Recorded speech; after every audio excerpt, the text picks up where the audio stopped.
Welcome to Amet Finance, where we're transforming the way on-chain bonds are issued and managed on the blockchain.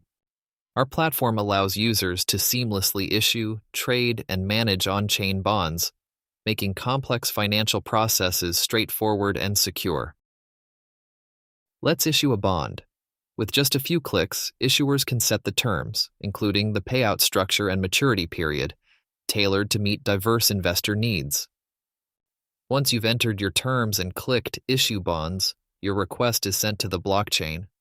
This might take a moment as the blockchain securely processes the transaction, ensuring everything is in order.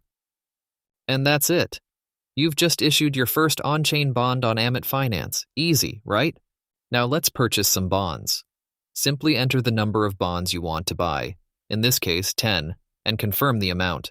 Next, approve the transaction using your digital wallet to allow the use of your USDC for this purchase. After clicking Purchase, your transaction is sent to the blockchain. Just like with issuing, this process is secure but may take a few moments to complete. And there you have it! You've successfully purchased bonds on Amet Finance. These bonds are now part of your investment portfolio, ready to mature according to their set terms.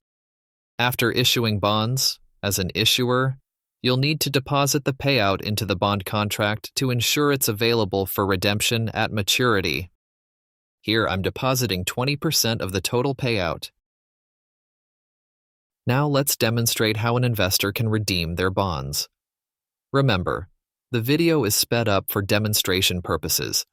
In real life, you'll need to wait until the bond's maturity date to redeem. The redemption process is complete, and the payout is transferred to your wallet. As an investor, collecting your returns is as straightforward as this. Thank you for joining me on this walkthrough of issuing, purchasing, and redeeming bonds on Amet Finance. We've seen the complete life cycle of a bond, from creation to maturity, demonstrating our platform's commitment to transparency and ease of use.